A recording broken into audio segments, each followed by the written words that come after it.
दोस्तों, आपका फिर से स्वागत है मेरे इस YouTube चैनल ऊना प्रथम पर।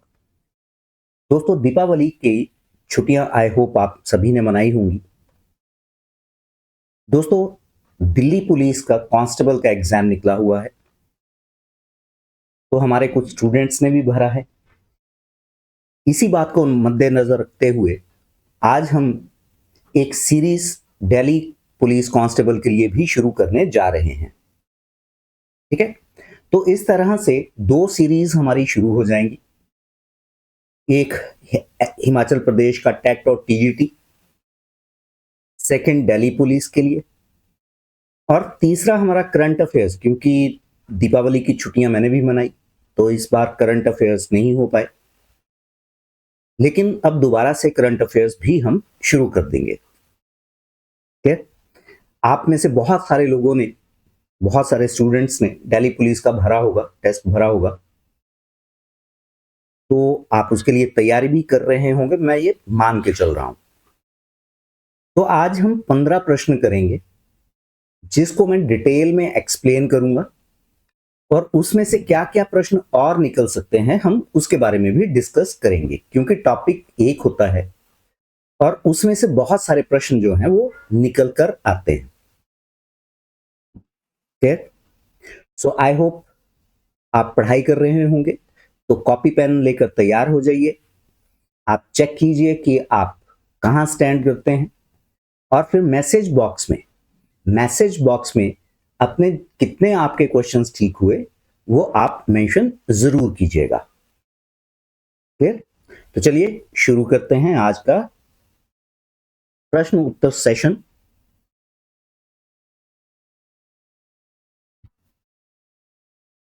Just hold on.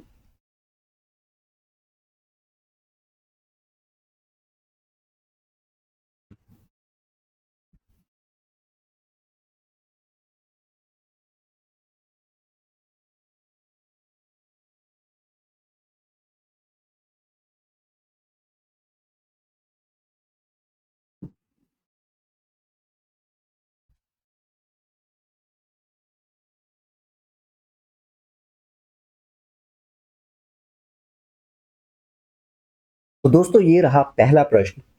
पहला प्रश्न है, मौलाना अबुल कलाम आजाद द्वारा शुरू किए गए साप्ताहिक पत्रिका का क्या नाम था जिस पर ब्रिटिश सरकार ने प्रतिबंध लगा दिया था? ऑप्शन आपके सामने है, अल हिलाल, अल मीनार, अल मनार या अल अमीन। दोस्तों, 10 सेकंड का समय है आपके पास। उस 10 सेकंड में आपको आंसर मार्क करना है।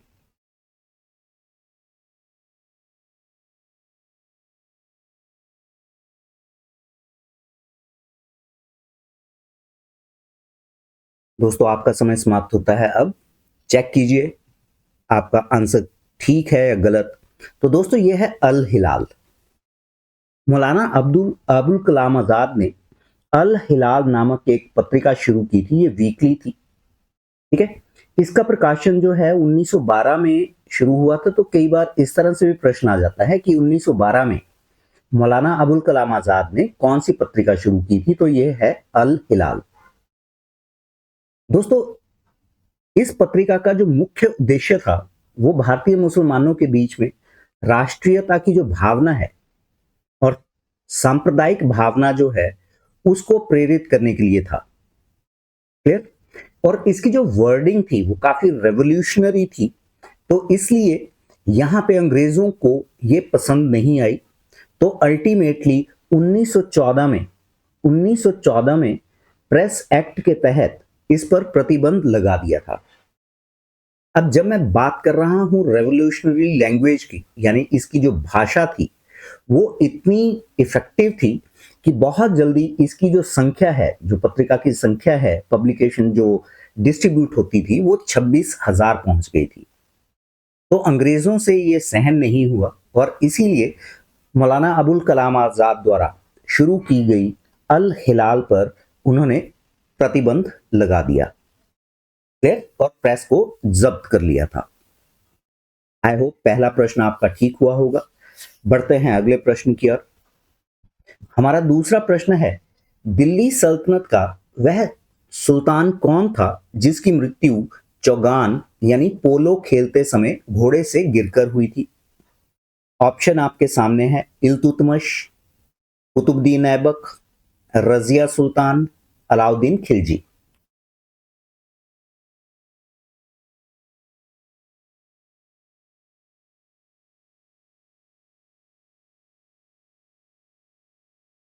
तो आई होप आपने आंसर मार्क कर लिया होगा, क्रॉस चेक कीजिए। तो दोस्तों ये है कुतुबुद्दीन ऐबक, ऑप्शन बी। ठीक है, तो ऑप्शन बी हमारा राइट आंसर है। कुतुबुद्दीन ऐबक के बारे में हम थोड़ा सा जानने की कोशिश करेंगे। कुतुबुद्दीन ऐबक दिल्ली सल्तनत का संस्थापक था। ठीक है, और इसका जो वंश था वो गुलाम वंश था। गुलाम वंश को हम मामलुक डायनेस्टी के नाम से भी जानते हैं, क्योंकि जिस वंश से कुतुबुद्दीन ऐबक संबंध रखते थे वो थे मामलुक, यानी ये मामलुक अफगान थे। क्लियर? वह अगर हम ओरिजिनली देखें कि ये कुतुबुद्दीन ऐबक थे कौन, तो मूल रूप से मोहम्मद गौरी के गुलाम थे। इसीलिए इसीलिए इस जो वंश है इसका नाम गुलाम वंश पड़ा। मोहम्मद गौरी की हत्या जो है वो 1206 में हो गई थी, यानी इसकी मृत्यु जो है मोहम्मद गौरी की वो 1206 में हुई। उसके बाद कुतुबुद्दीन ऐबक ने अपने आप को इंडिपेंडेंट घोषित कर दिया। ठीक है, 1210 में। क्लियर? कुतुबुद्दीन ऐबक की मृत्यु चौगान, जिसे वर्तमान में हम पोलो गेम के नाम से भी जानते हैं, उसको खेलते हुए हुई। क्लियर? और कुतुबुद्दीन ऐबक को लाहौर जो कि वर्तमान में पाकिस्तान में है और उसकी राजधानी था, तो कुतुबुद्दीन ऐबक को यहीं पर दफनाया गया था। क्लियर? आई होप ये प्रश्न भी आपका ठीक हुआ होगा। चलिए बढ़ते हैं अगले प्रश्न की ओर। हमारा तीसरा प्रश्न है, इलाहाबाद उच्च न्यायालय की स्थापना किस वर्ष हुई थी? ऑप्शन आपके सामने है, 1921, 1862, 1866 या 1875।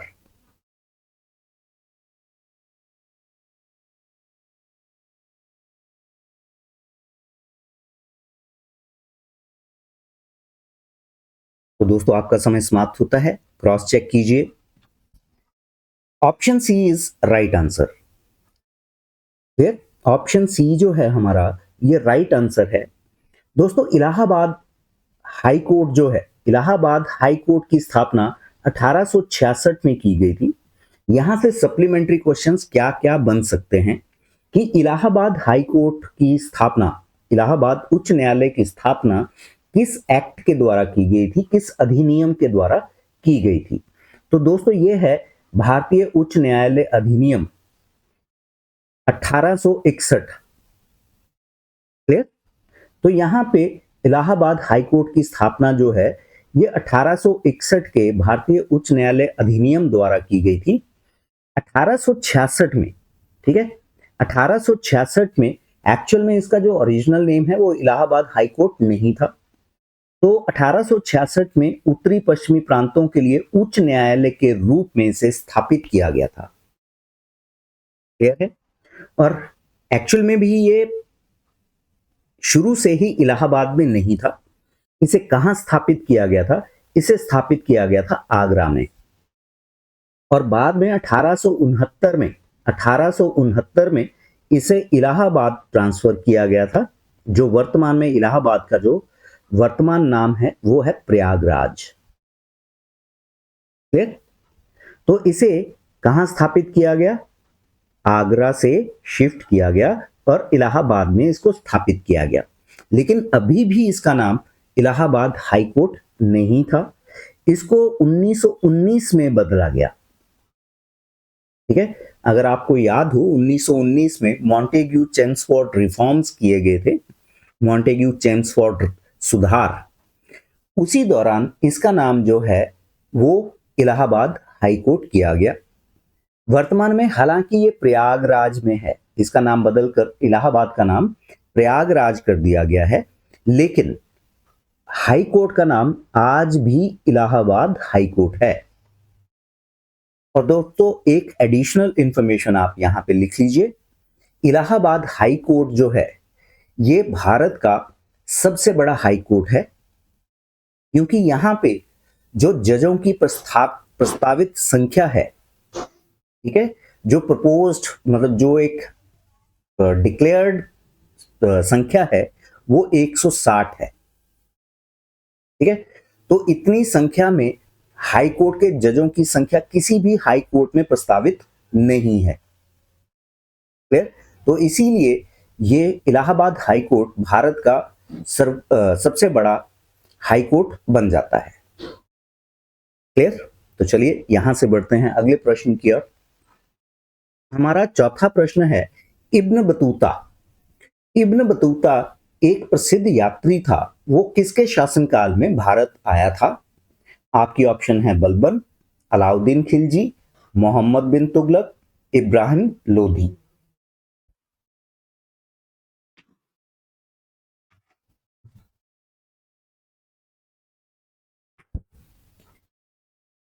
तो दोस्तों आपका समय समाप्त होता है, तो राइट आंसर चेक करते हैं।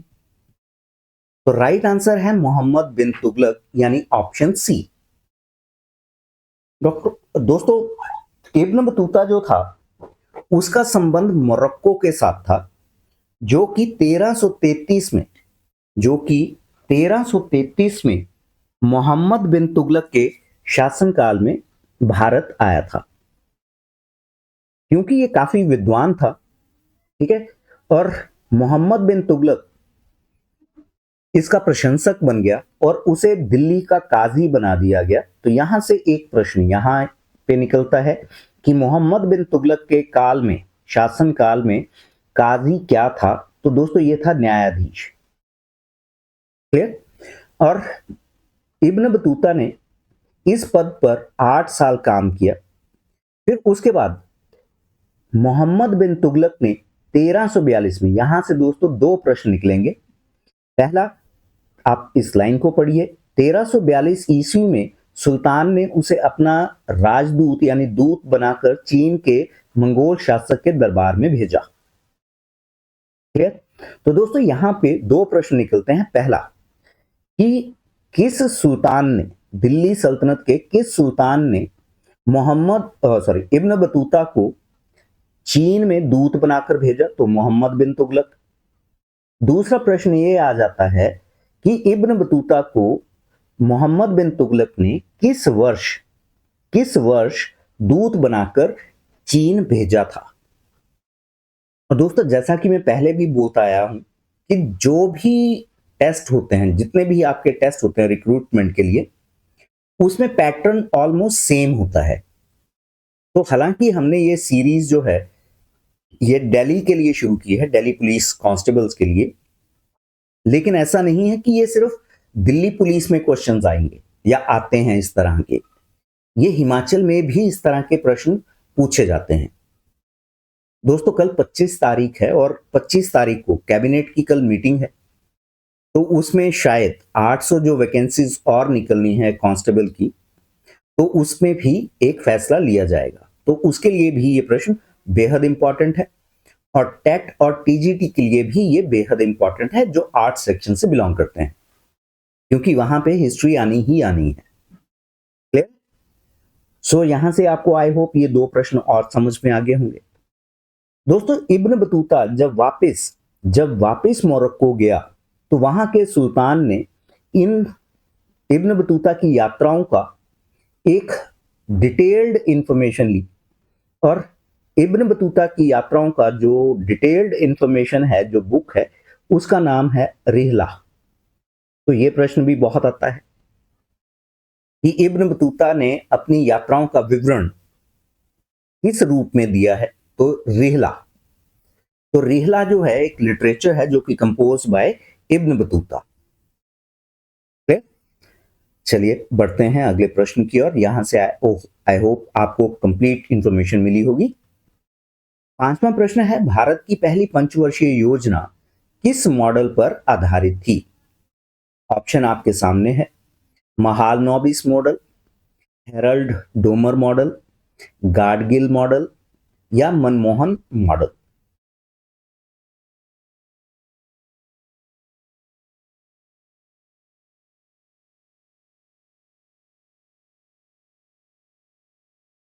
दोस्तों आपका समय समाप्त होता है। चेक करते हैं कि आपका आंसर राइट है या रॉन्ग। तो दोस्तों ये है option B right option, Harrod Domar model. दोस्तों ये जो हेरल्ड और डोमर है, ये इकोनॉमिस्ट हैं, दो डिफरेंट इकोनॉमिस्ट, जिनमें एक ब्रिटिश इकोनॉमिस्ट हैं, अर्थशास्त्री हैं, जिनका नाम है रॉय हेरोड, और दूसरे अमेरिकन अर्थशास्त्री हैं जिनका नाम था एफ डोमर। अब दोस्तों ये दो अलग अलग इन्होंने थ्योरीज दी, लेकिन अगर हम उसका सेंट्रल पॉइंट देखें, ठीक है, इसका जो अगर हम सेंट्रल पॉइंट देखें तो वो एक ही था। डन। इस योजना में इनपुट और आउटपुट की बात कही गई थी, और आउटपुट कब निकलेगा? जब पैसा निवेश किया जाएगा। तो भारत अभी अभी नया नया आजाद हुआ था, तो भारत के पास तो इतनी पूंजी नहीं थी कि वो इन्वेस्टमेंट करके आउटपुट लेने की कोशिश करे। तो यहां पे दोनों थ्योरीज को मिलाया गया, उसमें कुछ चेंजेस किए गए, और यहां पे हेरल्ड डोमर मॉडल जो है वो तैयार किया गया, जो कि हमारी पहली पंचवर्षीय योजना। तो दोस्तों यहां से एक अलग क्वेश्चन यहां से निकलता है कि पहली पंचवर्षीय योजना कब से कब तक हुई थी, तो टाइम पीरियड पूछा जाता है। तो दोस्तों ये है 1951 से लेकर 1956। क्लियर? यहां जो पहली पंचवर्षीय योजना थी, क्योंकि भारत में इतनी अनाज की प्रोडक्शन नहीं थी, और भारत जो है वो अनाज इंपोर्ट करता था। क्लियर? तो पहली पंचवर्षीय योजना में जो सरकार है उसने पहला जो प्रायोरिटी रखी, अपनी प्राथमिकता रखी, वो रखी कृषि विकास पे। क्लियर? क्योंकि इंसान जब खाली पेट होता है तब वो काम नहीं कर पाता। जब इंसान का पेट भरा होगा तभी वो तरक्की के बारे में और काम के बारे में सोचा। तो सरकार का पहली जो प्राथमिकता थी पहली पंचवर्षीय योजना में, वो थी एग्रीकल्चर डेवलपमेंट। क्लियर? इसी अब कृषि करनी है तो उसके लिए सिंचाई के लिए पानी की आवश्यकता है। तो इसी योजना के तहत 1953 में पंडित जवाहरलाल नेहरू ने भाखड़ा नंगल डैम की नींव रखी, हीराकुड बांध जैसे सिंचाई परियोजना की नींव रखी। क्लियर है? अब 1951 से लेकर 1956 तक की अगर हम बात करें, तो इस दौरान देश में 5 आईआईटीज की स्थापना भी हुई, जिसे हिंदी में भारतीय प्रौद्योगिकी संस्थान कहा जाता है। और जैसा कि आप जानते हैं, भारत के इंजीनियर्स की डिमांड जो है वो पूरे वर्ल्ड में है। क्लियर? अब अगर हम इस परियोजना की बात कर रहे हैं, पहली पंचवर्षीय योजना की बात कर रहे हैं, इसमें जो टारगेट रखा गया था उस समय के हिसाब से वो 2.1% की ग्रोथ के लिए रखा गया था। ठीक है, लेकिन यहां पे जो ग्रोथ नजर आई इस पंचवर्षीय योजना के बाद, वो थी 3.6%। इसका मतलब यह हुआ पहली जो पंचवर्षीय योजना थी वो सक्सेसफुल एक योजना थी। क्लियर? तो आई होप, मैं ये मान के चलता हूं यहां पे मैंने आपको इसकी एक्सप्लेनेशन पूरी तरह से दे दी है। ठीक है, और मेरी आप सभी से रिक्वेस्ट है कि जितने भी लोग दिल्ली पुलिस की तैयारी कर रहे हैं कांस्टेबल की, वो एक रजिस्टर लगाएं। ठीक है, और उनमें इन प्रश्नों को नोट करना शुरू करें। मेरा ये मानना है जो भी प्रश्न मैं आपके लिए लेके आ रहा हूं वो प्रॉपर एक रिसर्च के बाद लेके आ रहा हूं, और बहुत सोच समझ के लेके आ रहा हूं। क्लियर? और मेरा ये मानना है ये प्रश्न जो है, जो हम यहाँ पे हमने सीरीज शुरू की है, ये आप सभी के लिए काफी इंपॉर्टेंट और काफी हेल्पफुल सिद्ध होगी। क्लियर? तो चलिए बढ़ते हैं अगले प्रश्न की ओर। हमारा छठा प्रश्न है, भारतीय रिजर्व बैंक ऑफ इंडिया की स्थापना किस वर्ष हुई थी? ऑप्शन आपके सामने है, 1930, 1935, 1947, 1949।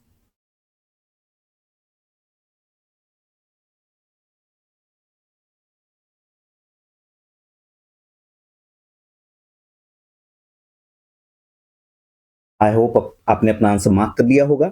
क्रॉस चेक करते हैं। दोस्तों right answer is option B, 1935। तो रिजर्व बैंक ऑफ इंडिया, भारतीय रिजर्व बैंक की स्थापना जो है वो 1935 में हुई थी। ठीक है। अब अगला प्रश्न यहां से क्या निकलता है? एक है गवर्नमेंट ऑफ इंडिया एक्ट 1935, तो उसके द्वारा इसकी स्थापना नहीं हुई थी क्योंकि ऑप्शन में ये होता है। क्लियर? तो आरबीआई की स्थापना जो है ये भारतीय रिजर्व बैंक अधिनियम, reserve Bank of India act 1934 के प्रावधानों के अनुसार हुई थी। क्लियर? तो पहला प्रश्न यहां से निकलता है हमारे। अगले प्रश्न की ओर देखें तो अगला प्रश्न यहां से निकलेगा कि रिजर्व बैंक ऑफ इंडिया की स्थापना किस कमेटी की रिकमेंडेशंस के बाद यानी सिफारिशों के बाद हुई थी? तो कमेटी का नाम है Hilton young committee, Hilton young आयोग। तो रिजर्व बैंक ऑफ इंडिया की स्थापना हिल्टन यंग आयोग की सिफारिश से हुआ। अगला प्रश्न निकलता है यहां से कि रिजर्व बैंक ऑफ इंडिया के पहले गवर्नर कौन थे? तो दोस्तों पहले गवर्नर जो थे वो एक ब्रिटिश बैंकर थे जिनका नाम था सर ऑसबॉर्न स्मिथ। ठीक है। तो रिजर्व बैंक ऑफ इंडिया के पहले गवर्नर जो थे वो सर ऑसबॉर्न स्मिथ थे। फिर अगला प्रश्न यहां से निकलता है कि रिजर्व बैंक ऑफ इंडिया के पहले भारतीय गवर्नर कौन थे? तो दोस्तों ये हैं सीडी देशमुख, पूरा नाम है इनका चिंतामन द्वारकानाथ देशमुख। ये आरबीआई के, रिजर्व बैंक ऑफ इंडिया के पहले भारतीय गवर्नर थे। क्लियर? अब दोस्तों एक चीज आपको समझनी पड़ेगी, ये जो रिजर्व बैंक ऑफ इंडिया है ये लोगों को डायरेक्ट लोन नहीं देता, ये लोन देता है बैंक्स को। ठीक है, ये लोन देता है बैंक्स को।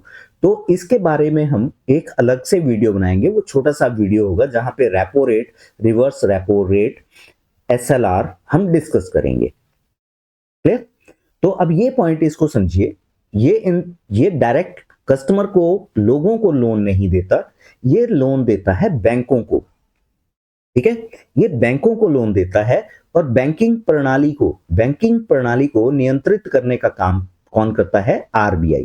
तो यहां से निकलता है एक और प्रश्न कि भारत में बैंकों की जो बैंकिंग प्रणाली है उसको कौन नियंत्रित करता है?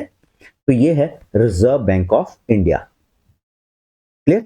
अब क्योंकि ये बैंकों को ऋण देता है इसीलिए रिजर्व बैंक ऑफ इंडिया को बैंकों का बैंक कहा जाता है, बैंक ऑफ बैंक्स।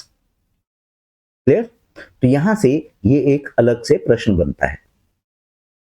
क्लियर? तो बढ़ते हैं अगले प्रश्न की ओर और ये मानते हुए चलता हूं मैं कि आप सारी चीजों को नोट करेंगे। अगला प्रश्न है 7वां प्रश्न, कौन सी परत अर्ध द्रव सेमी मोल्टन अवस्था में है? हम बात कर रहे हैं यहां पे धरती की, ठीक है, लेयर्स ऑफ अर्थ की, और संवहन धाराओं के लिए उत्तरदायी है। ठीक है, तो दोस्तों ये प्रश्न आधा है कि क्योंकि यहां पे मैं मेंशन करना भूल गया हूं कि हम किसके बारे में बात कर रहे हैं। तो आप प्लीज इसको नोट कर लीजिएगा कि धरती की कौन सी परत अर्ध द्रव यानी सेमी मोल्टन अवस्था में है और संवहन धाराओं यानी कन्वेक्शन करंट्स के लिए रिस्पॉन्सिबल है। ऑप्शन आपके सामने है, दुर्बलता मंडल जिसे एस्मोस्फेयर कहा जाता है इंग्लिश में, मध्य मंडल यानी मीजोस्फेयर, लिथोस्फेयर और बाहरिया क्रोड, इसको हम बाहरिया कोर भी बोलते हैं हिंदी में। ठीक है, यहां पे मेंशन करना भूल गया, इसको बाहरिया कोर, आउटर कोर, इंग्लिश में कोर बोलते हैं इसको। तो ऑप्शन आपके सामने है, आप जल्दी से अपना आंसर मार्क कीजिए।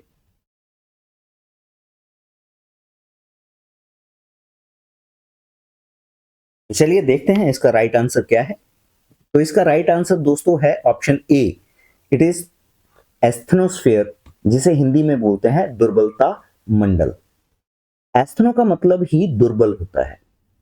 ठीक है, अब ये जो एस्थनोस्फेयर है ये अपर मेंटल का एक हिस्सा होता है जहां पे, क्योंकि जैसे हम बात करें, अगर हम लेयर्स ऑफ अर्थ की बात करें तो हर 1 किलोमीटर नीचे जाने पर, धरती के अंदर 1 किलोमीटर जाने पर 25 डिग्री सेल्सियस टेम्परेचर जो है वो बढ़ जाता है। क्लियर? तो दुर्बलता मंडल जो है यहां पे, क्योंकि टेम्परेचर काफी ज्यादा है, टेम्परेचर बढ़ने के साथ प्रेशर भी बढ़ेगा और वॉल्यूम भी बढ़ेगा। तो यहाँ जितनी भी चट्टानें हैं वो आपको मोल्टन स्टेज में मिलेंगी। क्लियर? और यहाँ पे उनकी जो अवस्था होगी वो बिल्कुल एक इस तरह से होगी जो प्लास्टिक, लिक्विड प्लास्टिक के रूप में आप बात कर सकते हैं। क्लियर?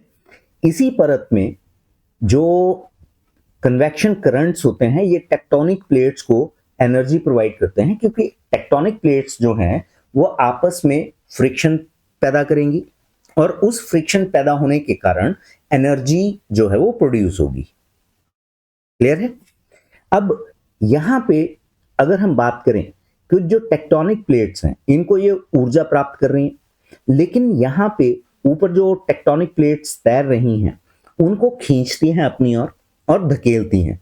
तो ये जो प्रक्रिया है ये लगातार चलती रहती है। ठीक है?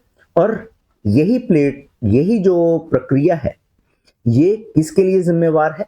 भूकंप, ज्वालामुखी विस्फोट और पर्वत श्रृंखलाओं का निर्माण होना। अब दोस्तों, पर्वत श्रृंखलाओं का निर्माण, आप हैरान हो रहे होंगे कि पर्वत श्रृंखलाओं का निर्माण कैसे होता है। दोस्तों, जब भी दो टेक्टोनिक प्लेट्स जो हैं वो सबडक्ट करेंगी, कन्वर्ज करेंगी और उसमें से एक प्लेट जो है वो सबडक्ट कर जाएगी, तो बीच में जो हिस्सा होगा वो हमेशा ऊपर की ओर उठेगा। और इसका सबसे बड़ा एग्जाम्पल जो है वो है हिमालयाज। हिमालयाज को अगर हम देखेंगे तो हिमालयाज जो है वो यंगेस्ट माउंटेन है और उसकी ऊंचाई जो है वो लगातार बढ़ रही है। क्लियर है? और जैसा मैंने आपको बताया कि यहाँ पे टेक्टोनिक प्लेट्स जो हैं वो आपस में रेजिस्टेंस पैदा करेंगी, आपस में घर्षण पैदा करेंगी और उसकी वजह से ऊर्जा पैदा होगी। और जैसा आपको पता है कि ऊर्जा बाहर निकलने के लिए कहीं ना कहीं से रास्ता बनाएगी, उसी से ज्वालामुखी विस्फोट होते हैं और उसी से भूकंप आते हैं। क्लियर है? अब यहां पे मैं आपके लिए एक प्रश्न छोड़े जा रहा हूं कि दुनिया का सबसे सक्रिय ज्वालामुखी कौन सा है? दुनिया का सबसे एक्टिव वोल्केनो जो है वो कौन सा है? क्लियर है? तो चलिए बढ़ते हैं अगले प्रश्न की ओर। और हमारा 8वां प्रश्न है ring of fire. Ring of fire क्षेत्र किस महासागर के चारों ओर स्थित है जहां विश्व के अधिकांश सक्रिय एक्टिव वोल्केनोस पाए जाते हैं? ऑप्शन आपके सामने है। अटलांटिक महासागर यानी पैसिफिक ओशियन, अटलांटिक महासागर अटलांटिक ओशियन, हिंद महासागर यानी इंडियन ओशियन, आर्कटिक महासागर और प्रशांत महासागर यानी पैसिफिक ओशियन। तो 4 ऑप्शन आपके सामने हैं, आपको इनमें से अपना आंसर मार्क करना है, वो भी जल्दी।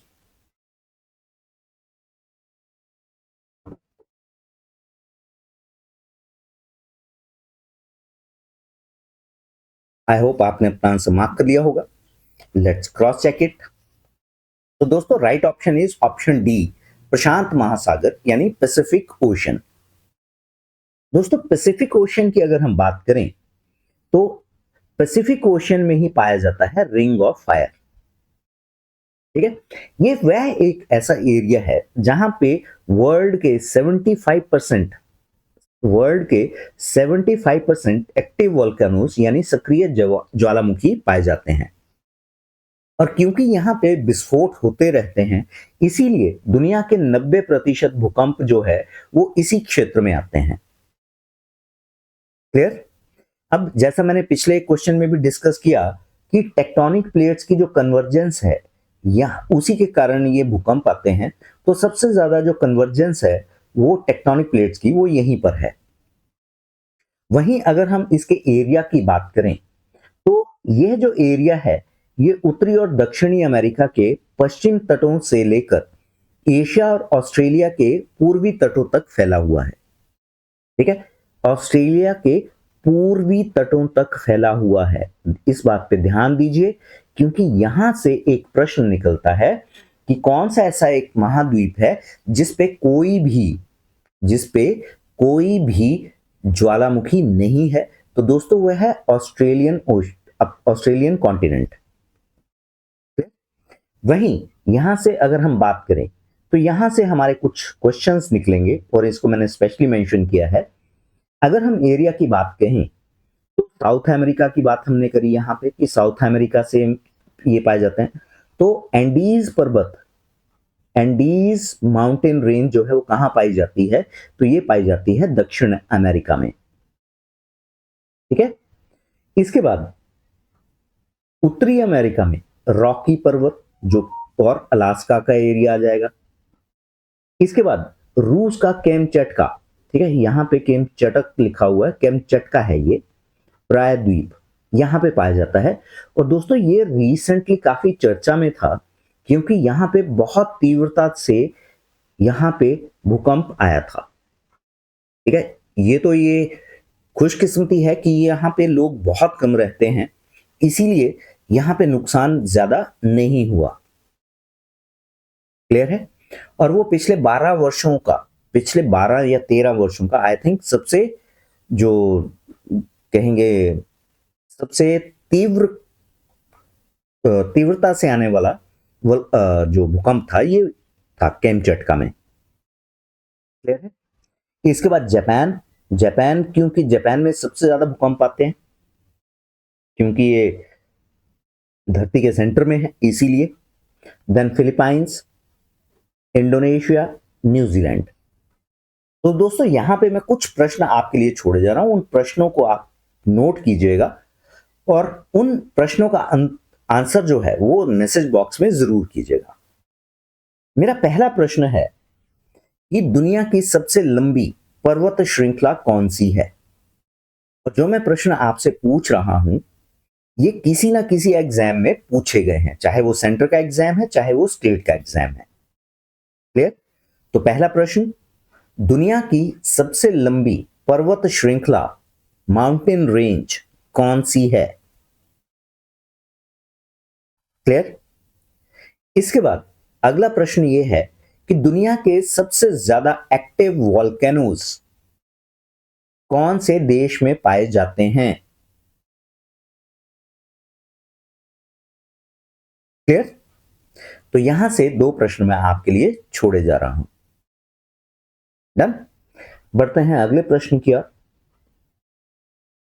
हमारा अगला प्रश्न है, नवा प्रश्न, गायत्री मंत्र का उल्लेख किस वेद में मिलता है? ऑप्शन आपके सामने है, सामवेद, यजुर्वेद, ऋग्वेद, अथर्ववेद।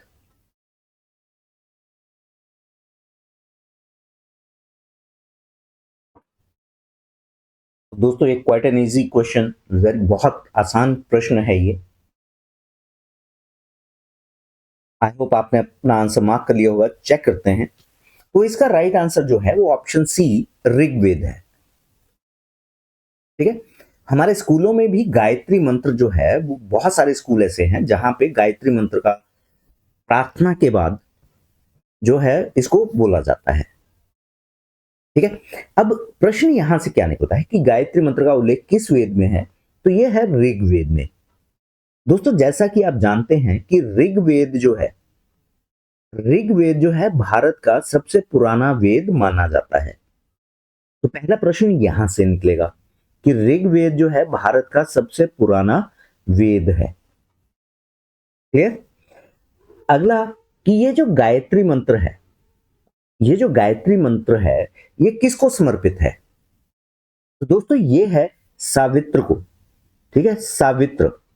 और हिमाचल में जितने भी प्रश्न आते हैं यहां सावित्र नहीं लिखा होता, सावित्री लिखा होता है। तो अगर ऑप्शन में सावित्र नहीं है, आपको सावित्री दिया है, तो आप उसको क्लिक कर दीजिएगा क्योंकि जब आंसर की आती है हिमाचल के टेस्ट की तो उसमें उसी को टिक किया होता है। हालांकि सावित्री राइट ऑप्शन नहीं है क्योंकि ये जो प्रसिद्ध गायत्री मंत्र है ये समर्पित है सूर्य देवता को, और सूर्य देवता का एक पर्यायवाची जो है वो है सावित्र। क्लियर? तो ये सावित्र को समर्पित है और इसका उल्लेख जो है ऋग्वेद के, यहां से एक और प्रश्न निकलेगा कि ऋग्वेद के किस मंडल में गायत्री मंत्र का उल्लेख मिलता है? तो दोस्तों ये है तीसरे मंडल में। क्लियर? तो यहां से एक प्रश्न और निकल आएगा कि ऋग्वेद में कुल कितने मंडल हैं? तो दोस्तों ऋग्वेद में कितने मंडल हैं? तो 10 मंडल हैं। क्लियर? तो आप इस चीज को भी नोट कर लीजिएगा। अगला पॉइंट्स यहां पे बहुत ज्यादा इंपॉर्टेंट है। यह मंत्र ऋग्वेद के तीसरे मंडल, ठीक है, तो जैसा हमने यहां पे किया कि ये तीसरे मंडल में है, तो तीसरे मंडल के बाहर में 62वें सूक्त में है, यानी हाइम 62 में।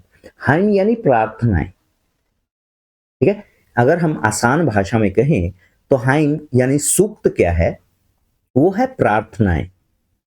तो ये जो हमारा गायत्री मंत्र है, ये 62वें सूक्त में मिलता है, और 62वें सूक्त की जो 62वें सूक्त में है, यानी जो प्रार्थना है, उसके 10वें मंत्र के रूप में ये अंकित है। क्लियर? दोस्तों, मैं यहां पे आपको हर एक चीज जो है, जो मेरे नॉलेज में है, उसको मैं पूरे डिटेल में बताने की कोशिश कर रहा हूं।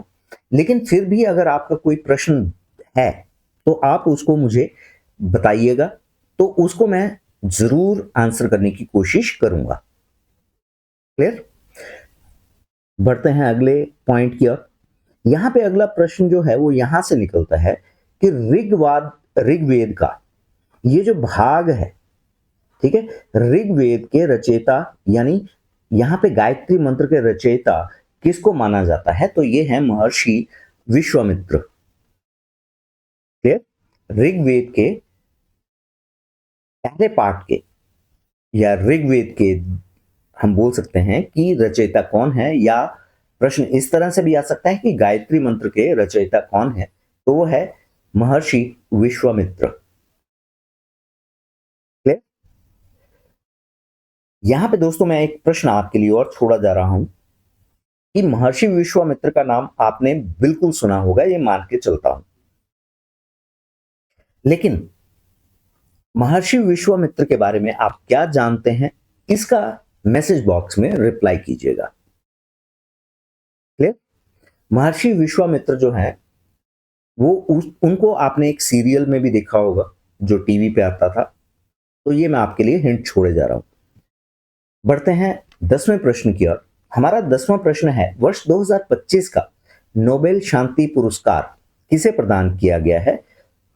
ऑप्शन आपके सामने है, Nicolas Maduro, Maria Corina Machado, Donald Trump, Hong Kong के एक्टिविस्ट चाउ हैंग तुंग।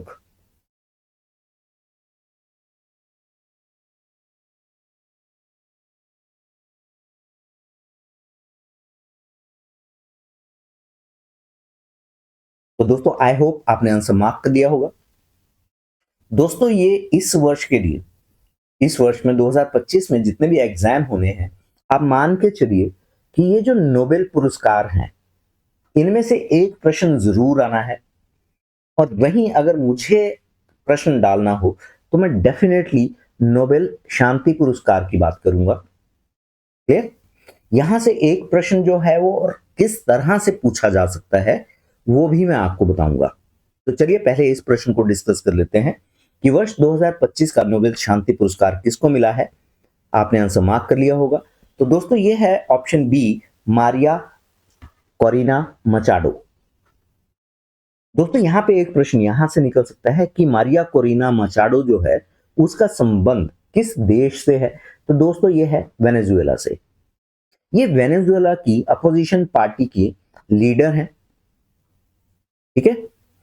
यहां पे इनको लोकतांत्रिक अधिकारों के लिए, यानी डेमोक्रेटिक राइट्स के लिए, उनको बढ़ावा देने के लिए उनके जो एफर्ट्स हैं, ठीक है, उसके लिए नोबेल पुरस्कार, नोबेल शांति पुरस्कार रादर दिया गया है। क्लियर है? यहां पे जो लीडर ऑफ अपोजिशन है, यहां पे एक प्रश्न मैं आपके लिए और छोड़ा जा रहा हूं कि भारत में, जो कि यहां पे मारिया कोरिना मचाडो जो है, वो यहां पे पूरा जोर लगा रही है अपनी डेमोक्रेसी को बचाने के लिए, और ये लीडर ऑफ अपोजिशन है। तो यहां पे मेरा प्रश्न आपसे ये है कि भारत में लीडर ऑफ अपोजिशन कौन है, और लीडर ऑफ अपोजिशन बनने के लिए भारत में लीडर ऑफ अपोजिशन बनने के लिए क्या कंडीशन है? क्लियर? यानी उनके सांसदों की जो संख्या है वो कितनी होनी चाहिए। क्लियर? तो आई होप आप इसका जवाब जो है मैसेज बॉक्स में जरूर डालेंगे। 11वां प्रश्न है, शिवाजी के प्रशासन में अष्टप्रधान क्या था? ठीक है, जैसा कि आप देख पा रहे हैं अष्ट, अष्ट का मतलब होता है 8। अब यहां पे ऑप्शन में अगर आप देखेंगे सारी जगह आपको 8 देखने को मिल रहा है, तो ऑप्शन ए जो है 8 प्रसिद्ध किले, 8 प्रसिद्ध सेनापति, मंत्रियों के 8 सदस्यीय परिषद और 8 महान कवि। तो अब आप हमें ये बताइए कि शिवाजी के प्रशासन में अष्टप्रधान क्या था?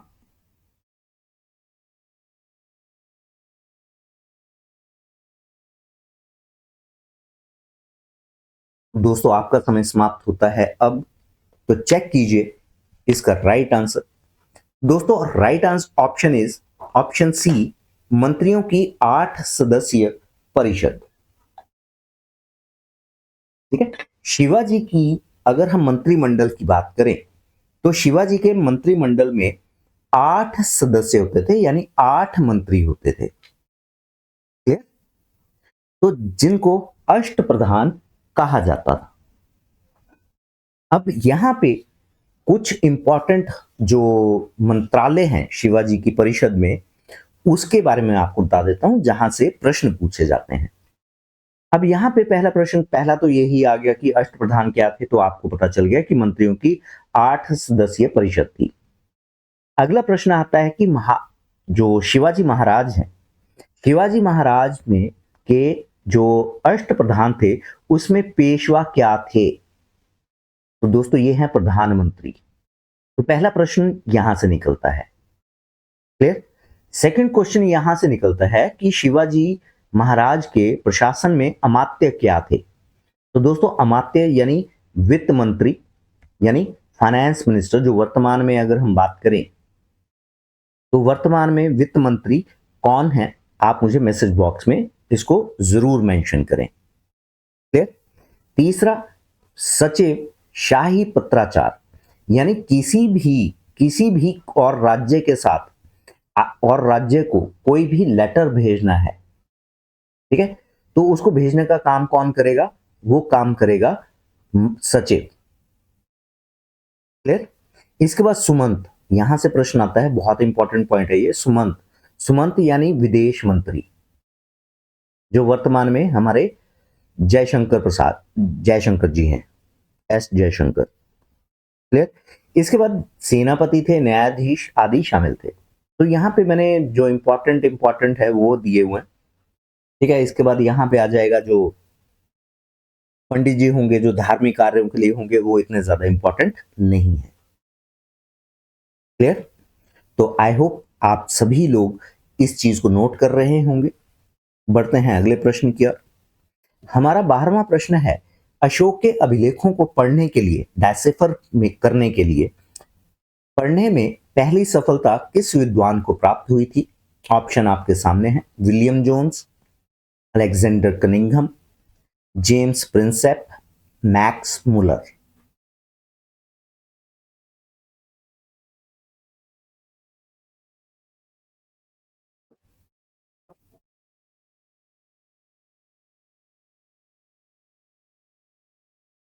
ठीक है, ऑप्शन आपके सामने थी। आई होप आपने अपना आंसर मार्क कर दिया होगा। चेक करते हैं आपका आंसर, राइट आंसर। तो दोस्तों right answer is option C, James Prinsep.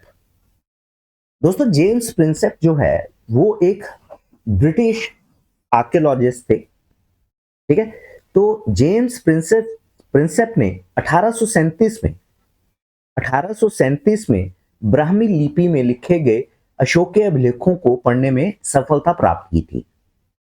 तो यहां से एक प्रश्न और निकलता है कि अशोक के जो अभिलेख हैं, इंस्क्रिप्शन जिसको हम बोलते हैं, क्योंकि इंस्क्रिप्शन या तो पत्थरों पे लिखी जाएगी या पिलर्स पे लिखी जाएगी।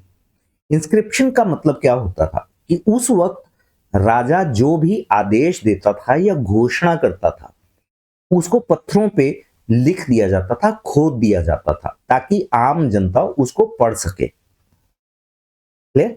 तो वो उस समय लिखे गए थे ब्राह्मी लिपि में, तो यहाँ पे प्रश्न ये भी आ जाता है कि अशोक के अभिलेख जो हैं वो कौन सी लिपि में लिखे गए थे? तो दोस्तों ब्राह्मी लिपि में। तो यहाँ पे जेम्स प्रिंसप ने 1837 में इसको पढ़ने में सफलता जो है वो हासिल की, जिसके अनुसार, ठीक है, इसको पढ़ने के बाद ही जो अशोक का धम्म है, धम्म यानी उस वक्त धर्म को धम्म कहा जाता था। तो अशोक, जैसा आप जानते हैं कि अंतिम कलिंग युद्ध के समय के बाद, कलिंग युद्ध के बाद अशोक ने बौद्ध धर्म अपना लिया था, तो उसी बारे में यहां पे जानकारी दी गई। क्लियर है? तो यहां पे अशोक के धम्म यानी अशोक के धर्म के बारे में बताया गया था, और मौर्य साम्राज्य की जानकारी जो है वो दुनिया के सामने आई थी, और यहीं पर इन्हीं इंस्क्रिप्शन में कलिंग युद्ध का जो है वो मेंशन किया गया है।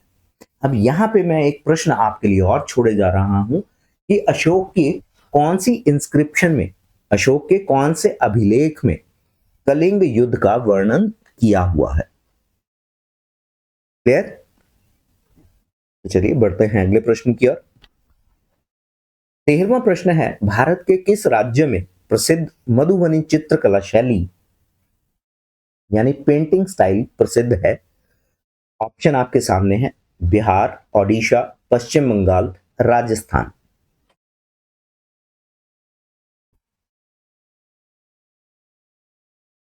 भारत के किस राज्य में प्रसिद्ध मधुबनी चित्रकला शैली पेंटिंग स्टाइल प्रसिद्ध है?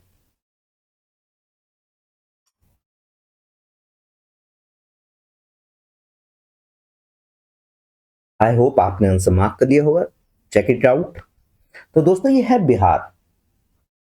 दोस्तों अगर हम बात करें बिहार, मधुबनी जो है वो बिहार का एक डिस्ट्रिक्ट है, ये बिहार का एक जिला है जिसका नाम है मधुबनी, और यहीं की जो चित्रकला है उसको कहा जाता है मधुबनी चित्रकला।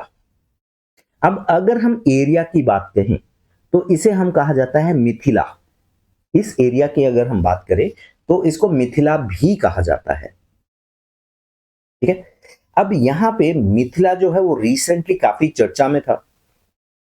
ठीक है, मैं पॉलिटी में नहीं जाना चाहता, तो मेरा प्रश्न एक ये है, हिस्ट्री में मिथिला को हम कहां पढ़ते हैं? तो मेरा प्रश्न यहां पे ये है कि हिस्ट्री में, भारत के इतिहास में हम मिथिला कहां हमने पढ़ा है? क्लियर है? अब ये जो मुख्य रूप से मिथिला की हम बात करें तो बिहार का मिथिला और नेपाल का भी कुछ एक हिस्सा जो है मिथिला क्षेत्र में आता है, और यहाँ पे ये एक कला जो है ये पारंपरिक रूप से महिलाओं द्वारा जो है दीवारों और फर्श पे यहाँ पे की जाती है। क्लियर? फर्श पे अगर हम बात कहें तो हमने अभी दिवाली पे जो हम रंगोली बनाते हैं ये उसी टाइप की है, और दीवारों पे भी ये की जाती है। क्लियर? तो मधुबनी चित्रकला जो है, आप भारत के जितने भी चित्रकलाएं हैं, आप उसको, जितने भी दिल्ली पुलिस कांस्टेबल के एस्पिरेंट्स हैं, मेरी सभी को ये एडवाइस है कि आप जितनी भी चित्रकलाएं हैं भारत की, राज्यों की, आप उनको पढ़ लीजिए। अप्रॉक्स दोस्तों 28 पॉइंट्स हैं, 28 हमारे राज्य, तो उतने ही पॉइंट्स होंगे, उसको कर लीजिएगा। एक प्रश्न मुझे लग रहा है कि उसमें से जरूर आएगा। क्लियर? नोबेल प्राइज से तो आप मान के चलिए कि एक प्रश्न आने ही वाला है। क्लियर है? तो चलिए बढ़ते हैं अगले प्रश्न की ओर, और हमारा अगला प्रश्न यानी 14वां प्रश्न है, मीनाक्षी अम्मन मंदिर इस स्थापत्य शैली आर्किटेक्चरल स्टाइल का उत्कृष्ट उदाहरण है? दोस्तों जितने भी मंदिर होते हैं वो किसी ना किसी आर्किटेक्चरल स्टाइल में बने होते हैं, शैली में बने होते हैं। तो ऑप्शन आपके सामने है, नागर शैली, द्रविड़ शैली, वेसर शैली, पंचायतन शैली।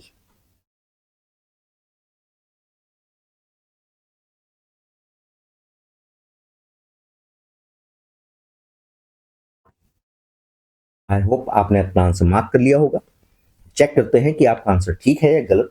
तो दोस्तों यह है द्रविड़ शैली। अब पहले ये जानने की कोशिश करते हैं कि मीनाक्षी अम्मन मंदिर कहां पर है, तो उससे आपको शैली के बारे में एक आइडिया हो जाएगा। क्लियर? ये है मीनाक्षी अम्मन मंदिर जो है, ये तमिलनाडु के मदुरै शहर में स्थापित है। दोस्तों यहां से एक प्रश्न यहां से निकलता है, कई बार एग्जामिनर जो है वो पर्टिकुलर वो तमिलनाडु के ही 4 शहर दे देगा, तो आपको ये पता होना चाहिए कि मीनाक्षी अम्मन मंदिर जो है ये मदुरै में स्थित है। क्लियर? यह भगवान शिव, यानी यहां पे मदुरै में भगवान शिव को सुंदरेश्वर कहा जाता है, और देवी पार्वती, यहां पे देवी पार्वती को मीनाक्षी के रूप में हम पूजा करते हैं। क्लियर है? तो यहां पे ये तमिलनाडु में स्थित है, और ये अपनी जितने भी साउथ में मंदिर आपको देखने को मिलेंगे, अगर आप साउथ इंडियन मूवीज देखते हैं तो वहां पे बहुत बड़ा एक गेट वे दिखाई देता है, जहां से हम मंदिर के अंदर एंटर करते हैं, और वहां पे खूबसूरत खूबसूरत नक्काशीदार स्तंभों का प्रयोग किया जाता है, जिसपे बहुत सारे आपको जो कहेंगे नक्काशी आपको देखने को मिलेगी। ठीक है? तो जो एंट्रेंस होती है, जो मंदिर की एंट्रेंस होती है, ये गोपुरम होती है। और दोस्तों ये प्रश्न जो है वो एचएस में पूछा गया है कि गोपुरम क्या है। तो दोस्तों गोपुरम जो होता है वो किसी भी मंदिर में जाने के लिए प्रवेश द्वार होता है, और साउथ में जो गोपुरम होता है वो शहर का, यानी उस जगह का सबसे ऊंचा स्थान होता है। ठीक है? सबसे ऊंचा होता है। क्लियर है? आपने साउथ इंडिया की बहुत सारी मूवीज देखी होंगी जहां पे मंदिरों का एक रूप दिखाया गया है, जिसमें सबसे जो फेवरेट मूवी मेरी है, जहां पे हमें पता चलता है, वो है डीजे। क्लियर? तो अगर हम द्रविड़ की बात करें, तो भारत के इतिहास में हम आर्यंस और द्रविडियंस पढ़ते हैं, आर्यन और द्रविड़। तो साउथ में द्रविड़ थे, ठीक है, और आर्यंस जो आए थे वो मध्य एशिया से आए थे, यानी ईरान से। क्लियर? तो इनके बीच में ही युद्ध हुआ था, जिसके बाद आर्यंस ने अपना साम्राज्य स्थापित किया। तो साउथ में जितने भी मंदिर पाए जाएंगे वो पाए जाएंगे द्रविड़ शैली में। क्लियर है? तो चलिए बढ़ते हैं अगले प्रश्न की ओर, और हमारा आखिरी प्रश्न है गोल्डन राइस में किस विटामिन की मात्रा अधिक होती है, जिसे विशेष रूप में रतौंधी को इंग्लिश में नाइट ब्लाइंडनेस कहा जाता है, जैसी कमी को दूर करने के लिए विकसित किया गया है। ऑप्शन आपके सामने है, vitamin A, vitamin C, vitamin B12, vitamin के।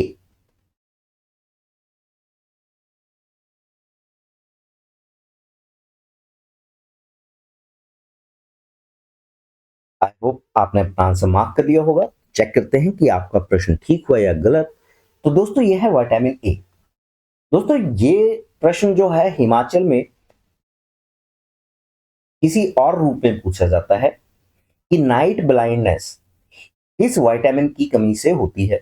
तो दोस्तों ये भी, इसका भी ऑप्शन क्या होगा, विटामिन ए होगा। विटामिन ए की कमी से नाइट ब्लाइंडनेस होती है। अब ये जो गोल्डन राइस है, यानी ये एक चावल है, ये एक जेनेटिकली मॉडिफाइड चावल है, जिसमें बीटा कैरोटीन है। बीटा कैरोटीन की जो मात्रा है वो काफी अधिक होती है, जिससे जो इंसान का शरीर है वो विटामिन ई में बदल देता है। क्लियर? बीटा कैरोटीन जो है बहुत ज्यादा मात्रा में पाए जाते हैं, इसको इंसान का जो तंत्र है वो विटामिन ए में बदल देता है। अब यहां पे अगर हम बात करें कि कौन कौन से एक ऐसे एरिया हैं जहां पे विटामिन ए की कमी होने से रतौंधी को दूर करने के लिए विकसित किया गया है। दोस्तों अगर हम बात करें जहां पे चावल मुख्य आहार है, अगर हम हिमाचल की बात करें तो हिमाचल में, ऊना में तो नहीं, लेकिन हाँ अगर हम पहाड़ों की ओर चले जाएं तो दिन में एक बार चावल जरूर पकाए जाते हैं, ठीक है, चाहे वो दोपहर में है चाहे वो रात को है। तो हिमाचल, जितने भी पहाड़ी राज्य हो जाएंगे, हिमाचल हो गया, उत्तराखंड हो गया, तो यहाँ पे चावल जरूर होते हैं। वहीं साउथ में भी चावल बहुत खाए जाते हैं, क्लियर। तो ये गोल्डन राइस जो है वो एक मॉडिफाइड मॉडिफाइड राइस है ये, जहां पे बीटा कैरोटीन को बढ़ाया गया है, और जो ह्यूमन बॉडी है वो इसको कन्वर्ट कर देती है विटामिन ए में, ठीक है। और विटामिन ए जो है वो जरूरी है रतौंधी यानी नाइट ब्लाइंडनेस को दूर करने के लिए, क्लियर। तो दोस्तों ये थे हमारे आज के 15 प्रश्न। आई होप आपको ये 15 प्रश्न अच्छे लगे होंगे।